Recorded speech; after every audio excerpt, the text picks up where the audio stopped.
আলা আলিহি ওয়া সাহবিহি আজমাইন। আমাদের আজকে দ্বিতীয় দাস শুরু হচ্ছে ইনশাআল্লাহ।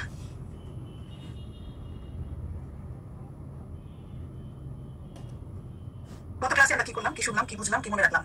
আমরা ইহুদি নাসাদের অবস্থা দেখলাম যে কি ছিল, যে তারা তাদের আগমনের কয়েকটা কারণ ছিল, তাদের উদ্দেশ্য ছিল যে আগমন কাটানো, সিরিয়া ইরাকের পথে যে ব্যবসায়িক স্বার্থ এবং মিষ্টি পানি, ওখানকার পানি ভালো, উর্বর অঞ্চল, এগুলো তারা কনসিডার করছিল মুভ করার সময়। এবং ইহুদি নাসারা যেটা ছিল, তাদের মধ্যে তাওরাত আর ইনজিলের কোনো শিক্ষা অবশিষ্ট ছিল না। তারা কি হয়ে গেছে, তারা কি করতো, ইহুদিরা ওজাইরকে বলতো আল্লাহর বেটা, এবং নাসারা কি বলতো, ঈসাকে বলতো আল্লাহর বেটা। এইভাবে তারা প্রতিটি জিনিস চেঞ্জ করে ফেলছিল। কোবায় অবতরণ মসজিদ স্থাপন, আমরা জানি যে কতদিন, 8 দিন ভ্রমণের পর, মানে গৃহ থেকে মক্কা থেকে বের হয়ে টোটাল 8 দিনের মতো বোধহয় লাগছিল, ওখানে যে কোবায় পৌঁছে গেলেন এবং সেখানে একটা মসজিদ বানালো, মসজিদ কুবা, যেটা ইসলামের প্রথম মসজিদ। আর প্রথম জুমা আদায় করলেন কোথায়, ওখান থেকে ইয়াত্রিবের পথে যাওয়ার পথে একটা জায়গা, রানুনাস মুসবাবিতার নাম, ওখানে প্রথম জুমা আদায় করলেন এবং 100 জন লোক সেখানে ছিল। তারপরে ইয়াত্রিবের পথে প্রবেশ করলেন এবং উনি ওনার মাতুল গোষ্ঠীর দিকে, ওনাখানে ওনার ইচ্ছা যে ওখানে থাকা, তো আবু আইয়ুব রাদিয়াল্লাহু বাসায় উনি থাকলেন। তারপরে নবী পরিবার আগমন হলো, নবী গৃহ হলো, ওনার পরিবারের ভিতরে ওনার পরিবার আয়েশা রাদিয়াল্লাহু আনহা আসলেন, আবু বকর রাদিয়াল্লাহু পুরো ফ্যামিলি আসলো ওখানে, তাদের সাথে উনি চলে আসলেন। এবং তখনই মসজিদে নববী যখন বানানো হলো, তার পাশেই ওনাদের নবীর স্ত্রীদের ঘর বানানো হয়েছিল। মদিনার আবহাওয়া কেমন ছিল, পরিবেশ কেমন ছিল? আবহাওয়া প্রথম দিকে যে সবাই একটু শিখ হয়ে পড়লো, এবং যার জন্য যেমন আবু বকর রাদিয়াল্লাহু আনহু, তারপরে বেলাল রাদিয়াল্লাহু ওনারা শিখ হলো, এবং রাসূল সাল্লাল্লাহু আলাইহি ওয়াসাল্লামকে আয়েশা রাদিয়াল্লাহু খবরটা দেওয়া, তিনি আল্লাহর কাছে দোয়া চাইলেন এবং আল্লাহ তাআলা সেজন্য মদিনার আবহাওয়া অনেক ভালো করে দিলেন। এবং এমন ভাবে দোয়া চাইলেন যে মক্কার চেয়ে ভালোবাসি, তার চেয়ে পারলে তার চেয়ে বেশি তুমি আমাদের মহব্বত দিয়ে দাও মদিনাতে, এবং সেটাই আল্লাহ দিলেন। আর আনসারদের অপূর্ব ত্যাগ, এটা তো বলাই, মানে বলে শেষ করা যাবে যে আনসাররা মুহাজিরদের জন্য কি করেছিল তখন। তাদের নিজেদের দিকে তারা তাকায় নাই, নিজেদের প্রয়োজন থাকলেও তারা সেদিকে লক্ষ্য রাখে না, তারা মুহাজিরদেরকে নিজেদের থেকে জিনিসগুলো দিয়ে দিত, নিজেদের প্রয়োজন, নিজেদের অভাব সেটা না পূরণ করে তারা মুহাজিরকে দিত। এত তারা ত্যাগ করছিল তখন। এবং তাদের এই গুণগুলো আমরা লাস্টের দিকে গত ক্লাসে বলেছি কতগুলো, যে তাদের কি কি গুণ ছিল। তো এটা ছিল আমাদের মেইন গত ক্লাসে। আজকে আমরা কি দেখবো, আজকে কি শুনবো, কি জানবো, মুহাজিরদের প্রশংসায় কোরআনে কি কি আয়াত আছে, কি কি মানে শব্দ নিয়ে বেশ কতগুলো নেওয়া হয়েছে। মুহাজিরদের জন্য কোরআনের পুরস্কারের প্রতিশ্রুতি, কি প্রতিশ্রুতি আল্লাহ তাআলা দিলেন, সেগুলো কয়টা ভাগ করা যায়, এবং মদিনার সামাজিক অবস্থা কেমন ছিল, মদিনার পরিবেশ কেমন ছিল, মক্কা মদিনার সামাজিক অবস্থা মৌলিক পার্থক্য, এই কতগুলো পয়েন্ট আমরা আজকে দেখবো। যতটুকু সম্ভব ম্যাক্সিমাম কোরআনের আয়াত আনার চেষ্টা করছি আমি। মুহাজিরদের প্রশংসায় কোরআনের আয়াত, প্রথমে বলেনি মুহাজির কারা ছিল, সবাই জানি, যারা মক্কা থেকে আসে, কারা তারা, সেই সব সাহাবীগণ। ইসলামের জন্য তারা কি করলো, ঘরবাড়ি, সম্পদ, পরিবার, ব্যবসা, আরামাই সব ত্যাগ করে কি জন্য আসলো তারা মদিনায়, রাসূলুল্লাহ সাল্লাল্লাহু আলাইহি ওয়াসাল্লামের আহ্বানে। রাসূল সাল্লাল্লাহু আলাইহি ওয়াসাল্লাম তারা হিজরত করলো, তাদের দুনিয়া সব কিছু ছেড়ে দিয়েছেন তারা কি শুধু আল্লাহ তার রাসূলের সন্তুষ্টির জন্য। মুহাজিররা ইসলামের ইতিহাসে ত্যাগ, ঈমান ও সাহসের একটা প্রতীক। তাদের জীবন আমাদের কি শেখায়, আমাদের শেখায় যে আল্লাহর পথে ত্যাগ কখনো বৃথা যায় না, সত্যের পথে ধৈর্যই সর্বোত্তম অস্ত্র। যারা হিজরত করেছে আল্লাহর পথে, এরপর নিহত হয়েছে অথবা মৃত্যুবরণ করেছে, আল্লাহ নিশ্চয়ই তাদের উত্তম রিজিক দান করবেন। সূরা হাজের 58-59 আয়াতটা।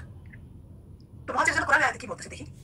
নিষ্ঠা কি বলছেন, লিল ফুকারাই বলা ছিল যে একটা সম্পদের ব্যাপার। এই সম্পদটা কার জন্য, লিল ফুকারাই কাদেরকে বলতেছে, নিঃস্ব। মুহাজিররা নিঃস্ব, তারা কি আসছে, এক কাপড়ে চলে আসছে মক্কা থেকে, তারা এক কাপড়ে চলে আসছে, কিছু নিয়ে আসে নাই। অনেক বড় লোক, অনেক ঘরবাড়ি, অনেক কিছু ছিল, তাদের কিছু নিয়ে আসে না, তাদের নিঃস্ব বলা হয়েছে এখানে মুহাজিরদের। এবং তারা কি করলো, যে আল্লাযিনা উখরিজু মিন দিয়ারিহিম, যাদেরকে ঘরবাড়ি থেকে বের করে দেওয়া হলো, ওয়া আমওয়ালিহিম, আমওয়ালি তাদের সম্পদ, তাদের সম্পত্তি, ধন সম্পত্তি, এবং তাদের ঘর থেকে যাদেরকে বের করে দেওয়া হলো, তাদের কথা আল্লাহ বললো কি জন্য, তারা ইয়াবতাগু ফাদলান মিনাল্লাহ, তারা অন্বেষণ করার জন্য। ফাদলান মানে সন্তুষ্টি, ফাদলান মানে অনুগ্রহ, এবং মিনাল্লাহি ওয়া রিদওয়ানান সন্তুষ্টি। তাহলে ইয়াবতাগু ফাদলান মিনাল্লাহি ওয়া রিদওয়ানান ওয়া ইয়ানসুরুনাল্লাহা ওয়া রাসূলাহু, তারা কি জন্য আসলো, তারা আসলো আল্লাহর অনুগ্রহ, সন্তুষ্টি অন্বেষণের জন্য, অন্বেষণ করে এবং আল্লাহ তার রাসূলকে সাহায্য করার জন্য। দুইটা কাজ তাদের মেইনলি এখানে। তারা কি করলো, তাদেরকে খুশি করলো, রাসূলের কাছে চলে আসলো, আল্লাহ সন্তুষ্টি করলো এবং তাদেরকে সাহায্য করার জন্য তারা থাকলো। আল্লাহ তাআলা কি বলছেন, উলাইকা হুমুস সাদিকুন, তারাই তো সত্যবাদী। তার মানে আল্লাহ পাক কিভাবে প্রশংসা মুহাজিরদের দেখেন, এই যে এইটুকু ত্যাগ, তারা বিরাট ত্যাগ, এইটুকু বলবো না, বিরাট ত্যাগ তাদের জন্য। আমরা কি এরকম চিন্তা করতে পারবো নিজেদের বেলায় যে আমরা সব ফেলে চলে যাবো, কোনো প্রয়োজনে পারবো না, পারি না, আমাদের ভিতরে এটা নাই, আসে না। এটা কিরকম ছিল, এটাতে কোনো লাগেই না তাদের আল্লাহ সন্তুষ্টি হলো প্রথম, রাসূলুল্লাহ সাল্লাল্লাহু আলাইহি ওয়াসাল্লাম তাদের এই আল্লাহ সন্তুষ্টি অনুগ্রহ এবং তাকে সাহায্য করার জন্য, এইটুকু। তো আল্লাহ তাআলা কিভাবে তাদের প্রশংসা, উলাইকা হুমুস সাদিকুন, এরাই তো সত্যবাদী। তো আল্লাহ এই একটা লাইন, ইয়াতাগুনা ফাদলান মিনাল্লাহি ওয়া রিদওয়ানান, এই একটা লাইনই তো প্রমাণ করে যে মুহাজিররা কোনো স্বার্থ সিদ্ধির জন্য নিজেদের ঘরবাড়ি সম্পদ ছেড়ে দেয়নি, সির্ফ আল্লাহ সন্তুষ্টি কামনা করে একনিষ্ঠভাবে আল্লাহর পথে হিজরত করে। সূরা নাহলে কি বলতেছেন আল্লাহ তাআলা 41-42 আয়াতে তাদের ধৈর্যের ব্যাপারে বলতেছেন এখানে। আল্লাহ তাআলা এখানে ধৈর্যের ব্যাপারে কি বলতেছেন আল্লাহ তাআলা এখানে, ওয়াল্লাযীনা হাজারু ফিল্লাহি মিন বাদি মা যুলিমু, যারা কিনা হাজার মানে হিজরত করলো, তারা কি করলো, কিসের পরে, মিন বাদি মা যুলিমা, তাদেরকে অত্যাচারিত হওয়ার পরে, যে আল্লাহ তাআলা ওখানে যারা টর্চার করছে তাদেরকে, তারপরে তারা অত্যাচারিতের পথে যখন আল্লাহ তাআলা রাস্তায় হিজরত করছে, তাদের জন্য আল্লাহ কি বলতেছেন, যে অত্যাচারিত হয়ে যখন আসছে পথে, তখন আল্লাহ বলছেন লা নুবাইয়ান্নাহুম ফিদ দুনিয়া হাসানাতান। এই আয়াতটা আগেও বলছিলাম, লা নুবাইয়ান্নাহুম হলো কি, তাদেরকে আবাস দান করবে আল্লাহ তাআলা, কোথায় দিবে, ফিদ দুনিয়াতে, এবং কিরকম আবাস, হাসানাতান উত্তম আবাস, এই দুনিয়াতে দিবে আল্লাহ তাআলা, আখিরাতের কথা বলে নাই, আখিরাতে তো আসে, কিন্তু দুনিয়াতে অলরেডি তাদেরকে এটা দিবে আল্লাহ তাআলা বলছেন। ওয়াল আজরুল আখিরাতি আকবার, আখিরাতে তো আকবার মানে আল্লাহ থেকে আকবার বলতে কতটুকু হতে পারে চিন্তা করা যায়। আল্লাহ নিজে বলতেছেন আকবার, যে এদের প্রতিদান তো বিশাল, আখিরাতে তো বিশাল। তো দুনিয়াতে তো আবাস দিয়েছিলেন আল্লাহ তাআলা প্রতিশ্রুতি, কিন্তু আল্লাহ এদেরকে সবাইকে অনেক ওয়েল অফ করছিলেন পরের দিকে, সাহাবাদের শেষের দিকে সবাই কিন্তু ভালো, ওদের ইচ্ছের প্রতিষ্ঠান ছিল, টাকা পয়সা দিক থেকে সাফার করে, কিন্তু তারা সেটা নিয়ে কোনো রকম বাড়াবাড়ি করে নাই, তারা এটা নিয়ে কোনো আরামাইশ করে নাই। লাকানু ইয়ালামুন, তারা যদি জানতো, আল্লাহ তাআলা বলতেছেন যে হিজরতের যে অর্থটা এখানে আল্লাহ বলছেন যে দিনের জন্য সন্তুষ্টি অর্জনের জন্য, নিজ মাতৃভূমি, আত্মীয়স্বজন, বন্ধু-বান্ধব সব ছেড়ে চলে যাওয়া, যেখানে সহজে আল্লাহর দ্বীন পালন করা যেতে পারে, এই যে হিজরত, এটা এই আয়াত মুহাজিরের জন্য মহত্ব পরিণত হয়েছে। এই আয়াতটি সাধারণ যে প্রত্যেক মুহাজির ব্যক্তির জন্য প্রযোজ্য, এটা যে আয়াতটা আল্লাহ তাআলা বলছেন যতজন এই নিয়তে হিজরত করবে আল্লাহ তাআলা তাদেরকে এই দাবি দিবেন। সূরা নাহলে কি বলতেছেন আল্লাহ তাআলা তাদের উপর পূর্ণ আস্থা রাখার ব্যাপারে, মুহাজিরদের উপর আল্লাহর পূর্ণ আস্থা আছে এই ব্যাপারে আল্লাহ বলতেছেন আল্লাযীনা সাবারু ওয়া আলা রাব্বিহিম ইয়াতাওয়াক্কালুন, যারা কিনা সবর করে, যারা কিনা সবর করছেন এবং তাদের উপরে আল্লাহ এবং আল্লাহ তাদের রবের উপর আল্লাহর উপর তারা তাওয়াক্কুল করছে, আলা রাব্বিহিম তাদের রবের উপর ইয়াতাওয়াক্কালুন এবং তারা তাওয়াক্কুল করেছে। আল্লাহ তাআলা কি বলতেছেন যারা এই যে দিন পাওয়ার লক্ষ্যে এই সন্তুষ্টি হাসিলের জন্য দিন ইসলাম পালনের উদ্দেশ্যে স্বদেশ ত্যাগ করবে, তাদের দুইটা প্রতিদান আল্লাহ তাআলা দুনিয়াতে রিজক বৃদ্ধি করবে, সুন্দরভাবে জীবনযাপন করার সুযোগ দিবে এবং আখিরাতে তাদের জন্য যে প্রতিদান প্রস্তুত করে রাখা হয়েছে তা তো আরো মহান। আগে আয়াতে বললেন আল্লাহ তাআলা যে এই দুইটা তো কনফার্ম দিবেই আল্লাহ।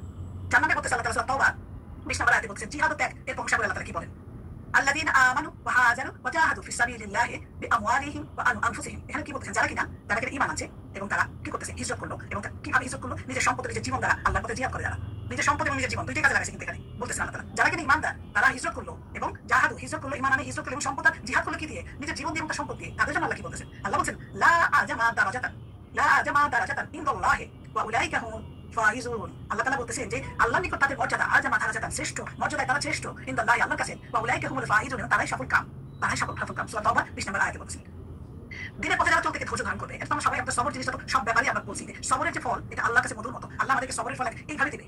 আল্লাহ সবচেয়ে প্রিয় জিনিস সবর আমাদের জন্য। তো দিনের পথে যারা চলতে যে সবর করবে, আল্লাহ তাআলার আদেশ পালন করবে, নিষেধ বর্জন করবে, তাকদীরের ভালো মন্দ প্রতি ধৈর্য ধারণ করবে, সকল বিষয়ে আল্লাহ তাআলার উপর ভরসা করবে, তারা কিন্তু এই প্রতিদানের অধিকারী হবে। আল্লাহ তাআলা আমাদেরকে উক্ত গুণাবলীর জন্য তৌফিক দান করুন, অধিকারী হওয়ার জন্য তৌফিক দান করুন, আমিন। আল্লাহ তাআলা সূরা বাকারা 218 নম্বর আয়াতে বলতেছেন আশা আকাঙ্ক্ষার কথা, তাদের আশা আকাঙ্ক্ষা কি বলতেছেন ইন্নাল্লাযীনা আমানু ওয়াল্লাযীনা হাজারু ওয়া জাহাদু ফি সাবিলিল্লাহি। একই রকম প্রায় যারা ঈমান আনছে হিজরত করছে এবং আল্লাহর রাস্তায় জিহাদ করছে, তাদের কি বলছেন আল্লাহ উলাইকা ইয়ারজুনা রাহমাতাল্লাহি, তারা কি আশা করে ইয়ারজুনা তারা আশা করে রাহমাতাল্লাহি আল্লাহর রহমত, ওয়াল্লাহু গফুরুর রহিম আল্লাহ তো ক্ষমাশীল পরম দয়ালু। যারা ঈমান আনে, যারা হিজরত করে, যারা আল্লাহর রাস্তায় জিহাদ করে তারাই তো আল্লাহ তাআলার রহমতের আশাবাদী। মুহাজিরদের আল্লাহ তাআলা কি বলছেন ক্ষমা করে দিয়েছে, তার সত্ত্বেও কি করে তারা আল্লাহ তাআলা কত জায়গায় উল্লেখ করছে তাদের জন্য ক্ষমা, কিন্তু এই ক্ষমা নিয়ে বসে আছে তারা যে না আল্লাহ তো ক্ষমা করছেন জান্নাতে যাবে, আমার আর কি চিন্তা না। তারপরে তার কিরকম দেখেন, তারপরে তার আল্লাহ দয়া ও কি আশা রাখতো, এটা তার ঈমান বৃদ্ধির লক্ষণ।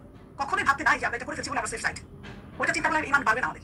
আমরা চিন্তা করি যে এই পথে যেন আমরা আরো করে করতে পারি, এই পথে যেন আমরা চলতে পারি। সাহাবীদের অবস্থা দেখে আমরা কি বুঝি ত্যাগের উপরে কিছু তাদের ত্যাগ তো কোনো হিসাবে নিকাশের বাইরে চলে গেছে তাদের ত্যাগ, তারপরেও তারা আল্লাহর রহমত আল্লাহ কৃপা এগুলো আশা করতো। ইয়ারজুনা সবসময় তারা চাইতো রহমত আল্লাহ, আর তোমাদের তো রহমতের মধ্যে ঢেকে আছে তারপরেও রহমত। সূরা তাওবাতে কি বলছেন অনুগ্রহ করে আল্লাহ তাআলা তাদের অনুগ্রহ দেখাচ্ছেন এখানে লাকাদ তাবাল্লাহু আলান নাবিয়্যি ওয়াল মুহাজিরিনা। আল্লাহ তাআলা কি বলেন তাবা ক্ষমা করলেন তাদেরকে, নবীকে এবং মুহাজিরদেরকে।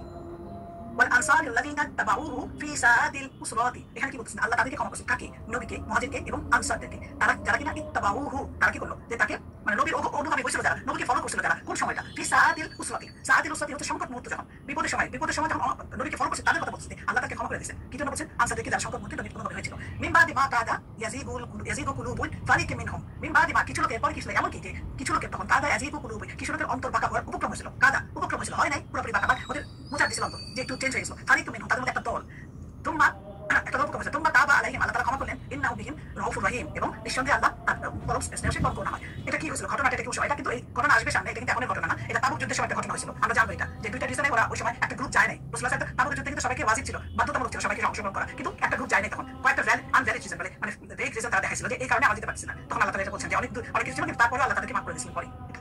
এটা আমরা জানবো সামনে ইনশাআল্লাহ। সূরা আনফাল কি বলতেছেন এখানে, আনফাল ঈমানের ব্যাপারে বলছে, এদের ঈমান ওয়াল্লাযীনা আমানু দিয়েছে সাহায্য করছে তারাই প্রকৃত মুমিন মুমিনুনা হাক্ক, প্রকৃত মুমিন তারাই যারা কিনা তাদেরকে সাহায্য করছে এবং তাদেরকে সাহায্য করছে আশ্রয় দিয়েছে। তাদের জন্য আল্লাহ কি বলছেন লাহুম মাগফিরাতু ওয়া রিজকুন কারীমুন, তাদের জন্য তো ক্ষমা আছে এবং সম্মানজনক রিজক দিয়েছে তাদেরকে আল্লাহ, রিজক দেবে সম্মানজনক তাদেরকে, ক্ষমা প্লাস আল্লাহ। এখানে মুহাজিরিন আনসার দুই দলের বর্ণনাই বলা হয়েছে এখানে, যে আগে যেটা বলছে যে তাদের ফজিলত মর্যাদা সবগুলো বর্ণনা করে আল্লাহ তাআলা বলছে যে এদের জন্য ক্ষমা আছে। তাহলে মুহাজিরিন জেনারেল আমরা টোটালি জানলাম যে আল্লাহ তাআলা কি করলো, আল্লাহ সন্তুষ্টির জন্য তারা ত্যাগ স্বীকারকারী, ধৈর্যশীল, দৃঢ় ইমানদার, ইসলামের প্রথম দিকে সমর্থ ও সংগ্রামী, ভ্রাতৃত্ব ও সহানুভূতির দৃষ্টান্ত, আল্লাহর বিশেষ প্রতিশ্রুতি প্রাপ্ত। এরা হচ্ছে সব মুহাজির। মুহাজিরদের ডেফিনিশন তুলনা সিফাত আনতে গেলে আমাদের শেষ হবে না। মুহাজিরদের জন্য কোরআনের পুরস্কারের প্রতিশ্রুতি, এখন কি পুরস্কার দিবে, হিজরত করে ইয়াজিদ ফিল আরদি, যারা আল্লাহর রাস্তায় হিজরত করে ইয়াজিদ ফিল আরদি ইয়াজিদ পায় তারা পৃথিবীতেই পায়, ফিল আরদি মুরাগামান হচ্ছে আশ্রয়ের জায়গা, আর কাথিরান অনেক জায়গা পায় তারা, এবং ওয়াসাআতান হচ্ছে সচ্ছলতা প্রাচুর্য, তাদেরকে আল্লাহ তাআলা এটাই দেয়। আল্লাহ তাআলা বলছেন যে যারা কিনা তাদের জন্য থেকে বের করে দেওয়া হয়েছে, বের হয় যারা ইয়াখরুজু মিন বাইতি, যারা কিনা ঘর থেকে বের হয় তাদের জন্য কি বলছে তোমরা ইউদরিকুল মাউত বা মৃত্যু, তাদেরকে মৃত্যু পেয়ে বসে, মানে তারা মারা যায় আল্লাহর নাম নিয়ে রাসূলের নাম জন্য যারা মুহাজির হিসেবে ঘর থেকে বের হয়ে গেছে কিন্তু তাদের কাজ কমপ্লিট হয় নাই, তার আগে তারা মৃত্যু হয়েছে তাদের, এরকম হলে আল্লাহ তাআলা কি করবেন, আল্লাহ বলছেন ফাকাদ ওয়াকা অবধারিত হয়ে গেল আল্লাহ আজরুহু, তার প্রতিদান অবধারিত হলো কার প্রতি, আল্লাহ তখন মানে আল্লাহ তার দিতে বাধ্য, সে এই জন্য বলছে যেহেতু সে নিয়োগ করে সেইভাবে নিয়োগ করে বাচ্চাদের যুদ্ধ আল্লাহ কাছে অবধারিত হয়ে গেল আল্লাহ নিসাতে আসলে আয়াতে বলেছে দুনিয়ার ভালোবাসা সম্পদের পথ ত্যাগ করে যে আল্লাহ পথে সন্তুষ্ট যারা হিজরত করে আল্লাহ তাদের প্রশস্ততা দিবেন। এটা বলছে আগে এই যে মুরাগামান যেটা বলছে এটা হলো পথহারা যারা, তাদের পথের দিশা দিবে, দারিদ্র যারা তাদের দারিদ্র থেকে সচ্ছলতা দিয়ে যাবে, এই সবকিছু বোঝাচ্ছেন মুরাগামান দিয়ে যে আল্লাহ তাআলা উদ্দেশ্যে দিন রক্ষাতে হিজরত করে তার প্রতিদান আমল নামে পৌঁছে গেছে, যদিও সে গন্তব্যস্থলে পৌঁছার পূর্বে মৃত্যুবরণ করে। আমরা একটা মুসলিম আছে যে বনি ইসরায়েলের এক লোক 100 জনকে হত্যা করে তওবা করে নিজে পাপী এলাকা থেকে হিজরত করে ভালো এলাকা থেকে যাচ্ছিল, কিন্তু রাস্তার মধ্যে তার মৃত্যু হয়ে যায়, সে পৌঁছানোর আগে মৃত্যু হয়ে যায়, তখন আল্লাহ তাআলা হিজরতকে কবুল করে নেয় এবং তাকে জান্নাত প্রদান করে। তাই দুনিয়া ভালোবাসা সম্পদে মনে মহান্বিত হয়ে সামর্থ্য থাকা সত্ত্বেও আল্লাহ রাস্তায় যারা হিজরত না করা বড় ধরনের অপরাধ মনে করে। অনেকে মনে করেন হিজরত করা উচিত সবাই, এটা আমাদের জন্য একটা ই করে দিচ্ছে আল্লাহ। আল্লাহ তাআলা রিপ্লাই দিলেন, জবাব দিলেন, সাড়া দিলেন। আল্লাহ তারা ডাকছে আল্লাহকে। তার আগে মনে আছে সূরা আল ইমরানের লাস্টের পাঁচটা দোয়া, প্রথমে পাঁচটা দোয়া, এই 10 আয়াতের প্রথম 5টা আয়াতে আল্লাহকে ডাকতেছে 5টা দোয়া দিয়ে। এত সুন্দর রাসূল সাল্লাল্লাহু আলাইহি ওয়াসাল্লাম প্রতিদিন তাহাজ্জুদ উঠে আয়াত পড়তেন। সেই 5টা দোয়ার পরে আল্লাহ তাআলা জবাব দিয়েছেন এটা দিয়ে, ফাস্তাজাবা লাহুম রাব্বুহুম আন্নী লা উযিউ আমালা আমিলিন মিনকুম মিন যাকারিন আও উনসা, বলতেছে আমি তোমাদের কোনো আমল নষ্ট করব না, মিন যাকারিন আও উনসা, কোনো পুরুষ বা মহিলা আমলকারী কোনো আমল আমি নষ্ট করব না।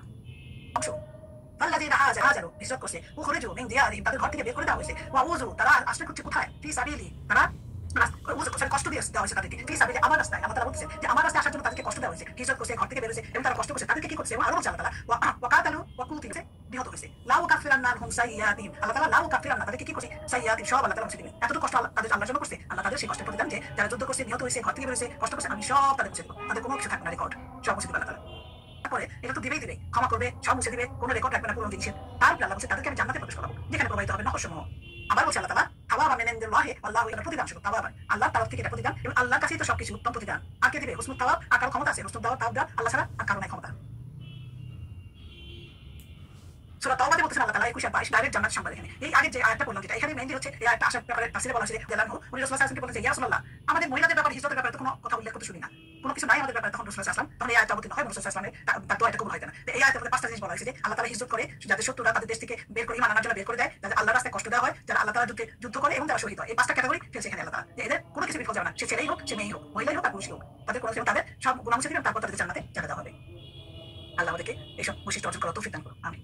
সূরা তাওবাতে বলতেছে আল্লাহ তাআলা জান্নাতের সংবাদ দিচ্ছেন। এখানে কি বলতেছেন আল্লাহ তাআলা? এখানে ইউবাশশিরুহুম রাব্বুহুম, তাদেরকে সুসংবাদ দিচ্ছেন, তাদের রব আল্লাহ তরফ থেকে সুসংবাদ দিচ্ছেন যে রহমত সন্তুষ্টি, রিদওয়ান, রহমতে রিদওয়ান রে সন্তুষ্টি, এবং ওয়া জান্নাতিন, জান্নাতিন, যে নিয়ামত কখনো জীবনে নষ্ট হবে না, কমবে না, চলে যাবে না, নিয়ামত থাকবেই থাকবে, মুকিমুন এবং স্থায়ী, যেটা তাহলে আল্লাহ তাআলা আগে জান্নাতে বলছে যে তাদের নহরের নিচে জান্নাত তাজরিমিন তাহতিহা আল-আনহার, এখানে বলছে জান্নাতুল নাঈমুন মুকিমুন। এক এক আয়াতে আল্লাহ তাআলা একইভাবে তাদেরকে দিচ্ছেন নিয়ামত। খালিদিনা ফাজরুন আযীমুন, এবং আল্লাহ কাছে মহা পুরস্কার রয়েছে। ঈমানদারদের কত রকম ফজিলতের মাহাত্ম্য বর্ণনা করলেন, এবং তাদের যে জানমাল, যে জিহাদ, সর্বোচ্চ যে জিনিসটা আল্লাহ তাআলা পছন্দ, জিহাদ করা, তার ফল হিসেবে আল্লাহ তাআলা আমাদেরকে বলে দিয়েছে এখানে তোমরা এই জিনিসগুলো পাবো। সবাই জানি কিন্তু ফলাফল, রেজাল্ট আমরা সবাই জানি, কিন্তু তৈরি না, আমরা এখনো প্রিপারেশন নাই, আমাদের কোনো ব্যাপারে নাই। সবাই আমরা জিহাদ যদি নাও করতে পারি, জিহাদ লেভেলে পৌঁছানোর জন্য যা করা সেইটুকু আমরা করি না, সেইটুকু আমরা করি না, কিন্তু ফলাফল কিন্তু দেওয়া আছে। আল্লাহ তাআলা বলে দিয়েছে এই জিনিসগুলো পাবো, আমরা অ্যাচিভ করতে পারবো যদি আমরা একটু চেষ্টা করি। সূরা নিসাতে বলতেছেন 27 নম্বর আয়াতে যে আল্লাহ তাআলা হিজরত না করে পিছনে থেকে যাওয়া কিছু লোক যারা হিজরত করেনি, তাদেরকে আল্লাহ তাআলা কি বলতেছেন, এটা আমরা আগে পড়ছি, জানা এটা ডেফিনেটলি আলাদা করি নাই, যে তাদেরকে আল্লাহ তাআলা যখন ফেরেশতারা কি বলবেন, জিজ্ঞেস করলেন তোমরা কি অবস্থায় ছিলে, তারা বলবে আমরা জমিনে দুর্বল ছিলাম। ফেরেশতারা তখন বলবে যে আল্লাহর জন্য কি প্রশস্ত ছিল না, তোমরা তাদের হিজরত করতে, সুতরাং ওরাই তারা যাদের আশ্রয়স্থল জান্নাত আর তা মন্দ প্রত্যাবর্তনস্থল। যারা এক্সকিউজ দেখাবে, যারা বলবে, তাদেরকে বলবে যে এত তো বড় দুনিয়া, তোমরা এখানে টর্চার হয়ে ঈমান আনতে পারো নাই, সালাত করতে পারো নাই, বা তুমি ই করতে, তোমাদের টর্চার করা, তোমরা সরে যাবে এখান থেকে, সরে যেতে। তারা সেটা না বলে সেটা উল্টা বলে দিল, আল্লাহ বলে এখন তারা জান্নাত তোমাদের জন্য। এটা আগে আমরা আয়াতে পড়ছি না, মক্কা থেকে গেছিলেন, তাদের জন্য এই আয়াতটা নাযিল হয়েছে। ওয়ামিনান নাসি, এবং যখন তাদের ফাইজা উজিয়া ফিল্লাহি, আল্লাহ যখন আল্লাহর ব্যাপারে তাদেরকে কষ্ট দেওয়া হয়, তখন বলবে যে আমরা আল্লাহর প্রতি ঈমান আনছি। জাআলা ফিতনাতান নাসি, কোনো রকম ফিতনা আসে, কোনো রকম নিপীড়ন হয় যখন, তারা তখন এটাকে মানুষের নিপীড়নের মতো মনে করে। আল্লাহ তরফ থেকে কিছু আসলে এটা তারা মানুষের নিপীড়নকে আল্লাহর আযাব মনে করে না। কেউ যদি কোনো রকম বিপদ তাদের ভিতরে আসে, তখন এরা মনে করে আল্লাহ বোধহয় আযাব দিচ্ছে আমাদের। ওয়ালা ইন জাআ নাসরুম মিন রাব্বিক, রবের পক্ষ থেকে যদি কোনো বিজয় আসে, যদি কোনো বিজয় আসে, তখন তারা কি বলে, লা ইয়াকুলুন্না ইন্না কুন্না মাআকুম, তখন অবশ্যই তারা বলে নিশ্চয়ই আমরা তোমাদের সাথে ছিলাম। কিন্তু যখন সবর বাদকে তারা আমাদের উপরে বলতে থাকতো, তখন কোনো বিজয় আসলে তখন আমরা তো ওখানে শুরুতেই আল্লাহর পথে ছিলাম। আওয়ালাই আল্লাহ জানেন, আওয়ালাই আল্লাহ কি জানে না, কি আছে আলাম মুসলিম জানে, সব জানেন আল্লাহ তাআলা। আল্লাহ তাআলা এখানে বলছেন মুনাফিক আর দুর্বল ইমানের লোকদের অবস্থা বর্ণনা করে এখানে, যে ঈমান আনার কারণে কোনো বিপদ আসে তখন আল্লাহর আযাবের মধ্যে তাদের অসুবিধা হয়ে যায়, তাদের সবরের লেভেলে নেয় না, যেটা আমি সবর করি এটা আল্লাহর তরফ থেকে আসে না, তারা মনে করে আল্লাহ আযাব দিচ্ছে, যার ফলে সে ঈমান হতে ফিরে যায় এবং ধর্মকে সাধারণ ধর্ম বেছে নেয়। তখন এটা আমাদের যে ইসলামিক হিস্ট্রি সংখ্যা হয় কিভাবে হলো, সেটা হচ্ছে যখন এটাকে প্রথম মহরম মাসের প্রথম হিজরি হিসেবে ধরা হয়েছিল। তখন সাধারণত 663 ইংরেজি যখন এটাকে প্রথম মহরম মাসের প্রথম হিজরি হিসেবে ধরা হয়েছিল, তখন খিলাফতকালে হিজরি সনটা ওই সময় করা হয়, এবং রবিউল আউয়াল মাসের বদলে মহরম মাসকে প্রথম মাস হিসেবে নির্ধারণ করেন। কারণ হজ পালন শেষে মহরম মাসে সবাই দেশে ফিরে যায়, তাছাড়া জিলহজ মাসে বায়াতে কুবরা সম্পূর্ণ হওয়ার পর মহরম মাসে হিজরতের সংকল্প করা হয়। ঘটনা কি ছিল, কিসের কারণে এটা করা হলো? প্রথমে যে ঘটনা ছিল যে আবু মুসা আশআরী রাদিয়াল্লাহু আনহু খলিফা ওমর রাদিয়াল্লাহু লিখেন যে আপনি আমাদের নিকট যেসব চিঠি পাঠান তাতে কোনো তারিখ থাকে না, সেখান থেকে হিজরতকে হক তাদের সমস্যা হয়, তখন ওমর রাদিয়াল্লাহু পরামর্শ রাখেন এবং সেখান থেকে হিজরতকে হক ও বাতিলের পার্থক্য বলে আখ্যায়িত করেন। বিস্তারিত আলোচনার পর সকলে তা মেনে নেন। ঘটনাটি ছিল 17 হিজরি সনে। সবার মোবাইল মাদানী জীবনকে কয়টি পর্যায়ে ভাগ করা যেতে পারে? আমরা দেখি ওয়াসাস সমাজ জীবনে আমরা রাসূল মাদানী জীবনকে আমরা কয়টা ভাগে ভাগ করব? লিটারালি আমরা কয়টা ভাগে ভাগ করে দেখি। এক নম্বর হচ্ছে যে কোন সময় থেকে 662 খ্রিস্টাব্দ সেপ্টেম্বর 23 সেপ্টেম্বর সম্বন্ধে মানে 6ষ্ঠ হিজরি থেকে যুলকাদা মাস থেকে ধরবো আমরা হুদায়বিয়া সন্ধি পর্যন্ত প্রায় 6 বছর। এটা একটা ফার্স্ট ফেজ আর কি, ফার্স্ট গ্রুপটাকে ফার্স্ট এই 6 বছর ভাগ করেছি। কেন? এই সময় কাফিরা মুনাফিকদের মাধ্যমে ভিতরে ও বাইরে চক্রান্ত ষড়যন্ত্র সশস্ত্র হামলা সমূহ সংঘটিত হয়। আর এটা প্রিলিমিনারি স্টেজ ছিল, যত রকম চক্রান্ত যত রকম ষড়যন্ত্র এই ফেজে হয়েছিল, সেখানে 6 বছর ভাগ করা হলো। ইসলামকে সমূলে যুদ্ধ অভিযান সমূহ পরিচালিত হয় 50টি। 2 নম্বর হচ্ছে মক্কা মুশরিকদের সাথে সন্ধি চলাকালীন সময়, যার মেয়াদ ছিল 6 হিজরি জুলকাদা থেকে 8 হিজরি রমাদান মাসে মক্কা বিজয় পর্যন্ত। এটা 2 বছর ছিল, তাহলে 6 8 বছর গেল এখানে। এই সময় কিছু প্রধানত ইহুদি ও তাদের মিত্রদের সাথে ছোট বড় 22টি যুদ্ধ সংঘটিত হয়। 3 ছিল 8 হিজরি থেকে মক্কা বিজয় পর 11 হিজরি রাসূল সাল্লাল্লাহু আলাইহি ওয়াসাল্লাম মৃত্যু পর্যন্ত প্রায় 3 বছর, 11 বছর। এই সময় দলে দলে লোকেরা ইসলামে প্রবেশ করতে থাকে। চারদিক থেকে গোত্র নেতারা প্রতিনিধি দল নিয়ে মদিনায় এসে ইসলাম গ্রহণ করেন। রাসূল সাল্লাল্লাহু আলাইহি ওয়াসাল্লাম বিদেশী রাজন্য বর্গকে ইসলামের দাওয়াত দিয়ে দূত মারফত পত্র প্রেরণ করেন। এই সময় হবল, নাদ, মানাত, উজ্জা, সুয়া প্রভৃতি প্রসিদ্ধ মূর্তিগুলোকে ভেঙে দেওয়া হয়। এই সময় হুনাইন যুদ্ধ ও রোম সম্রাট হেরাক্লিয়াসের বিরুদ্ধে তাবুক যুদ্ধে গমন। এই সর্বশেষ সারি ওসামা প্রেরণ সহ মোট 18টি মিলে মাদানী জীবনের 10 বছরে প্রায় ছোট বড় 90টি যুদ্ধ অভিযান সমূহ পরিচালিত হয়। 90টি যুদ্ধ, চিন্তা করা যায়। অবশেষে সব বাধা অতিক্রম করে ইসলামের রাষ্ট্রীয় রূপ পরিগ্রহ করে এবং তৎকালীন বিশ্বের পরাশক্তি সমূহকে চ্যালেঞ্জ করে টিকে থাকার মতো শক্তিশালী অবস্থানে উপনীত হয়। আমরা কিছু আগেও মদিনার রাসূল সাল্লাল্লাহু আলাইহি ওয়াসাল্লাম হিজরত করার আগে মদিনাতে আরবের একটা গুরুত্বপূর্ণ জনপদ ছিল। সেখানে বিভিন্ন জাতি গোত্র বাস করতো। মদিনাবাসীরা মূর্তি পূজা করতো, কিছু ইহুদিও ছিল, খ্রিস্টানও ছিল। নৈতিকতা ব্যয়বোধের ঘাটতি ছিল প্রবল। নারীদের সামাজিক মর্যাদা ছিল নিম্ন। বিয়ে উত্তরাধিকার, সামাজিক জীবনে তাদের কোনো অধিকারই ছিল না বলা যায়। তো কোন সময় প্রথমবার যখন ওরা আসলো, এটা এই পয়েন্টে আগে বলছি যে 70 সালে প্রথমবার এবং 132 থেকে 35 সালে দ্বিতীয়বার খ্রিস্টান রোমকদের হামলায় বাইতুল মুকাদ্দাস অঞ্চল থেকে বিতাড়িত হয়ে ইহুদিরা ইয়াথরিব ও হিজাজ অঞ্চলে হিজরত করে।